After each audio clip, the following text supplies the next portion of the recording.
o vídeo de hoje a gente vai falar de um tema muito diferenciado. Eu, fonoaudióloga Érica Cita, juntamente com a fonoaudióloga Daniela Borges, vamos tratar do tema sobre fonoaudiologia educacional.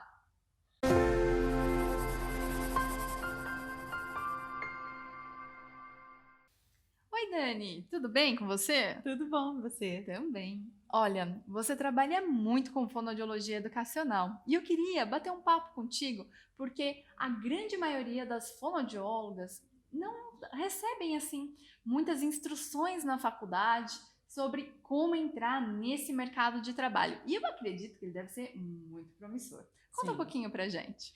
Bom, eu já estou atuando há um bom tempo aí, né? E o que eu venho percebendo durante todos esses anos é que vem aumentando o número de instituições educacionais que procuram pela fonoaudiologia para atuar, para trabalhar dentro dessas escolas.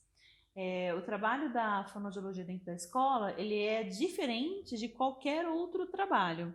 Então, você vai ter lá muitas vezes a psicologia, a psicopedagogia, que é muito presente dentro das escolas, e a fonoaudiologia entrando agora, já tem um número grande de profissionais trabalhando, mas cada vez mais aumentando. Por quê? Porque a gente tem uma visão diferenciada e uma forma de trabalhar e atuar com os alunos, com os educadores e com os pais diferente também, é um olhar completamente diferente. Uhum.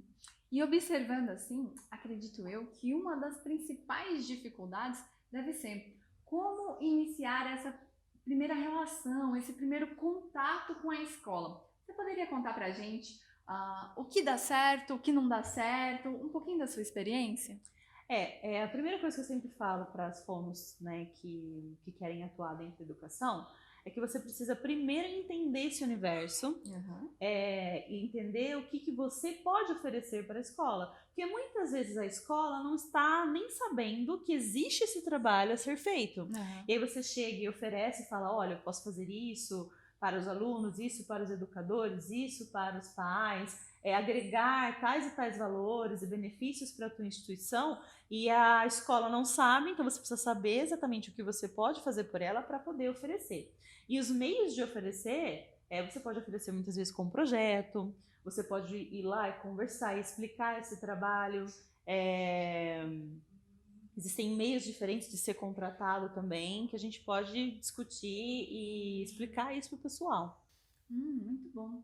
E se a gente for pensar assim, em diferentes faixas etárias? Então, existe fonoaudiologia educacional em creche? Existe na pré-escola, do primeiro ao quinto ano, para cima do quinto ano, colegial? Como seria aí essa diferenciação entre as etapas cronológicas? Na verdade, a fonoaudiologia educacional institucional, que a gente chama, né? Porque nós temos também a fonoaudiologia educacional clínica, É. que é o trabalho da terapia, dos diagnósticos, que é diferente do nosso trabalho dentro da instituição. Então, nós vamos atuar desde a educação infantil, que aí no caso incluem as creches também, né? Que aí a gente vai ter essa diferença de que creche geralmente é no setor público, e aí depois a criança vai para a educação infantil, enquanto que no setor privado você já vai ter bebês já que vão para a escolinha, né? E seguem aí até irem para o ensino fundamental. Então a gente vai atuar tanto na educação infantil quanto no ensino fundamental 1 e 2. Ensino médio, muito raramente, a não ser que tenha um aluno de inclusão ou um aluno que tem alguma dificuldade, que veio de uma outra escola e precisa se adaptar àquele processo, aí você acaba às vezes intervindo para auxiliar esse aluno. Mas é muito difícil a gente ter que atuar dentro do ensino médio. Geralmente é o foco maior na educação infantil e ensino fundamental 1, e aí ensino fundamental 2 é um pouco menos, mas ainda tem bastante coisa pra gente fazer, sim. Muito bom. E se eu fosse perguntar para você assim, qual que é o maior problema que o fonoaudiólogo vai encontrar na hora de fazer esse projeto, esse trabalho da fonoaudiologia na escola? Eu acho que ele tem dificuldade desde saber quanto cobrar, Uhum. desde saber como, né, oferecer o trabalho, se através de projeto, se bate na escola, se manda currículo, desde de como vai ser esse trabalho, se vai ser registrado, se vai receber por hora, Por por projeto, né? projeto, né? Se você vai, com que período você vai trabalhar, quantas horas por semana você vai trabalhar, se o seu trabalho vai ser só, por exemplo, fazer a triagem idade evolutiva, ou se você vai fazer mais alguma coisa, e o que mais você vai fazer, e como que você divide para cobrar isso, como que você faz, dependendo do tamanho da escola. Então, tudo isso é uma dificuldade, muitas vezes, profissional, para saber como que ele vai chegar e oferecer. Vamos supor que você chegue na escola e ofereça um trabalho para fazer com os alunos em sala de aula, mais o trabalho de triagem. E aí, como é que eu calculo quanto tempo eu vou levar para poder fazer isso funcionar até o final do ano letivo? Quantos meses eu preciso trabalhar nessa escola? Então, acho que os profissionais têm muita dificuldade com isso. Nossa, ó, se a gente for pensar por tudo isso agora, é um desafio e tanto mesmo, na verdade, né?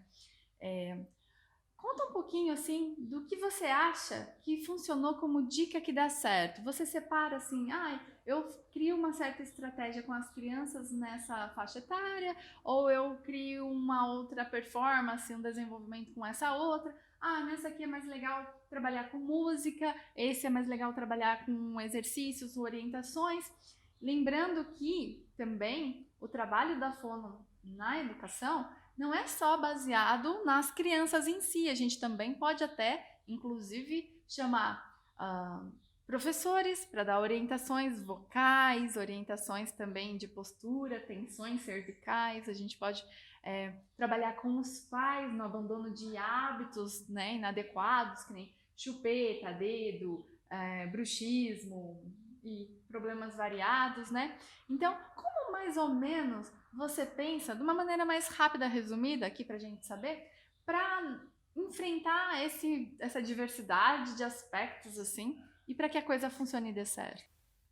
Bom, quando a gente pensa no trabalho com a educação, fica difícil até direcionar exatamente alguma coisa muito focada, porque depende muito da demanda de cada escola, né, daqueles alunos em específico, do que a escola espera, daquelas famílias. Então, assim, claro que a gente pode, se for uma solicitação da escola, uma necessidade, fazer um trabalho com os educadores nesse sentido dos cuidados vocais, né, da cervical e tudo mais, para ajudar até a ficar um pouco menos estressado, né, porque o professor é uma galera estressada, né, com razão.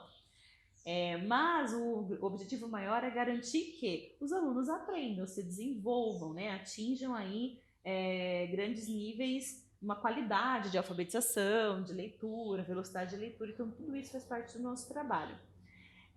Você me perguntou o que a gente faz mais em cada fase. Uhum. Então, assim, o que acontece? Na educação infantil, o foco é estimular. Você tem que estimular essas crianças para que elas estejam prontas para absorver a alfabetização quando elas estiverem ali no finalzinho da educação infantil e início do ensino fundamental 1. Ali na turminha de 5 anos, que é o finalzinho da educação infantil, primeiro e segundo ano é foco de alfabetização. Então você tem que garantir que eles aprendam a escrever e ler com autonomia, com qualidade, com vocabulário e tudo mais. E depois você vai o quê? Entrar para a parte de ortografia, de interpretação, de velocidade. Então você vai adequando e melhorando tudo aquilo que eles aprenderam durante o processo de alfabetização. E aí uma dica que eu acho que é a principal de todas converse e tenha contato e divida muito, compartilhe muito com os seus educadores. É verdade, porque nada melhor do que conversar com quem está todo dia com a criança, Exatamente. Mesmo porque cada criança passa por um processo e tem uma habilidade diferente de aprendizado, Sim. né? Tem gente que gosta ou que consegue aprender mais visualmente, tem gente que gosta mais de aprender escrevendo, auditivamente, por aí vai, né? Sim. Então daí, se a gente for olhar assim, é um trabalho bem extenso, mas muito complementar, né? É muito amplo e ajuda demais. E quando você consegue estabelecer essa ligação com os educadores, que muitas vezes é difícil, porque existe aí uma questão cultural, onde profissionais de saúde estão separados de profissionais de educação, sim. Certo? Então, para a gente criar esse elo, a gente vem quebrando barreiras cada vez mais. Mas quando os professores entendem que você está ali para ajudar e você tem essa postura mesmo, né, de parceria, você consegue ajudar muito mais os alunos, porque tem coisa que é só o educador que vê. Por mais que você esteja ali dentro da escola, por mais que você entre na sala de aula, o educador está essas horas e horas afim com a criança. E às vezes tem uma criança que não caminha e o educador é a chave para ajudar você a ajudar essa criança a caminhar. Muito bom.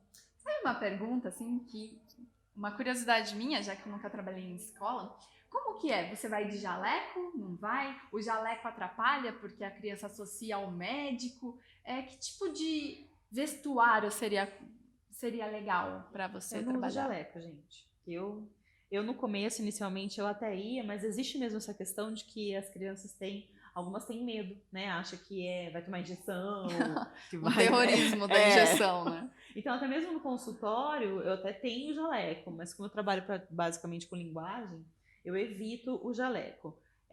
Às vezes, quando você vai dar uma palestra, alguma coisa, a própria escola pede que você coloque o jaleco com o nome, né, tal, se identificando, mas no geral não é uma coisa que a gente utiliza. Eu, pelo menos, não. Mas tem profissionais que gostam, né, e que se sentem à vontade. Eu acho que é livre, mas eu não gosto, porque eu acho que fica uma coisa mais tranquila com as crianças, porque o jaleco dá uma assustada. Entendi. E agora eu queria que você contasse aquele babado ou aquela situação que você falou: ai, nossa, não acredito que isso aconteceu comigo. Quando você está trabalhando com criança, né, principalmente criança em fase de desenvolvimento, sempre vai ter alguém que vai falar alguma coisa muito engraçada, né? Então você está ensinando alguma coisa e eles te fazem alguma pergunta tipo absurda, do tipo, uma vez a gente estava trabalhando vocabulário e eu estava falando de órfãos, né? Então, o que que é a palavra órfão? E aí o menininho levantou a mão e falou assim: ah, órfãos são aquelas crianças pobres que não têm pais. Aí eu falei: não, né? São crianças que não têm pais, mas Pode ser não pobre ou não, necessariamente né? pobre, rico. Não, são aquelas crianças pobres sim que não têm pais. E como é que eu fazia para explicar para uma criança de 6 anos, né, que não estão ligadas as duas coisas necessariamente, né? Então isso acontece muito. Eles soltam algumas pérolas assim, que eu não vou conseguir lembrar muitas agora, mas que é realmente muito engraçado. Ou então você vai ensinar para eles alguma coisa, tem quando eu brinco, vamos fazer o som do avião, que eu falo que é o som do V. Aí um vira e fala assim: não, isso não é o som do avião, que o avião faz assim, ó. Né? Então, como é que você vai discutir com uma criança? Ela tá certa, pra ela o avião faz assim, você que tá errado, né? Então, o sopro do vento, que a gente faz na musiquinha lá, né? Que é o som do F. Não, o vento faz assim, ó. E você vai falar que não, né? Só para vocês entenderem, esse é o material Encanto das Letras, produzido pela fonoaudióloga Daniela Borges, onde tem musiquinhas super legais de traço de sonoridade, tá bom? Só para contextualizar aí do que se trata o que ela tá falando agora. Que tem lá, né, no Fono Online, para Sim, vocês estamos à conhecerem venda, e tudo pra mais. quem quiser, que é muito legal. É. E pensando assim de maneira geral, né? Eu me lembro que na época que eu fazia faculdade, eu precisei fazer estágios em escolas, né? Então, a gente foi em escolas mais economicamente Favorecida, né? favorecida e outras que não eram tanto. E eu percebi que era bem diferente aí o comportamento das crianças. Inclusive, as crianças que eram da menos favorecida, que eram também desfavoráveis aí às condições financeiras, né? Os pequenininhos, eles invocaram que eles queriam beijar na boca. Eles tinham 4, 5 aninhos e eles, não, tia, tem que dar um beijo na boca. E eu fiquei, assim, horrorizada. Como assim? Você tem 4 anos, né? Como tá falando sobre isso, né? E aí, você viu diferenças, assim, sobre as escolas? Vai ter esse tipo de comportamento? Como que é? Na verdade, o que a gente percebe nessa diferença de questão culturais, né? Tanto os interesses das crianças são diferentes, o comportamento muitas vezes, os problemas que elas vão trazer de casa são diferentes. Então, enquanto que numa escola, de repente, privada, você vai ter problemas às vezes de um pai que não dá atenção porque fica muito no celular, né? Ou porque trabalha muito e aí acaba delegando a educação mais para a escola. Numa escola pública de um bairro menos favorecido, você vai ter outros problemas do tipo que a mãe apanha do pai, né, de que a criança passa fome e vai para a escola para comer. Então, são situações diferentes. Isso na aprendizagem acaba interferindo também, porque você tem, às vezes, diferença de vocabulário, né? Então, se você tem uma família que tem uma leitura maior, que vai a teatro, que vai a cinema, então a criança ela tem um conhecimento de mundo mais amplo, né? Enquanto que uma criança que não tem essa exposição, mas vai ter outro tipo de exposição, traz um vocabulário às vezes mais chulo, digamos assim. né? E a interpretação de texto vai variar nisso também, porque você precisa desse léxico mental formado para interpretar bem. Então tem essas diferenças sim, aí você vai adequando o seu trabalho de acordo com a demanda da sua escola. Porque de certa forma é muito verdade, porque se você tá com a barriga roncando, como você vai se concentrar em outra coisa a não ser a própria fome, né? É complicado, você tem que precisar de vitamina, mineral, para você poder o seu cérebro processar, né? Então, é uma coisa mais embaixo. Desenvolvimento. Então a gente observa que, de maneira geral, existem muitos desafios, principalmente no tipo de escola, na fase que a criança tá, com a faixa etária, né? E tudo mais. Mas o que é mais gratificante e o resultado que você vê desse trabalho da fonoaudiologia na escola? Eu acho que é uma gratificação geral, né? Você vê a criança se desenvolvendo, porque a fonoaudiologia é a profissão do desenvolvimento da linguagem, da comunicação, que é algo que é perfeitamente humano, né? Único e exclusivamente humano. Então, quando você vê a criança que tem aquela dificuldade, que ela aprende, ela vira para você e fala assim: eu consegui, tia, né? Eu consigo. Eu acho que isso é a maior gratificação que a gente tem. Quando o professor vira para você e fala assim: não, olha, o teu trabalho fez total diferença para que eu chegasse ao final do ano com todas as minhas crianças alfabetizadas. Né? Ou aquele pai que chega e fala assim: não, que bom que a escola tem você. Né? Então, acho que esses retornos emocionais mesmo, né? Que enchem a gente, porque você fala: não, eu tô no caminho certo, a coisa tá funcionando. Então, acho que a maior gratificação é essa daí. Que legal!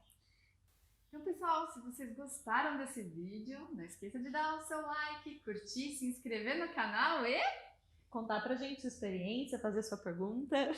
E a gente se vê numa próxima. Tchau!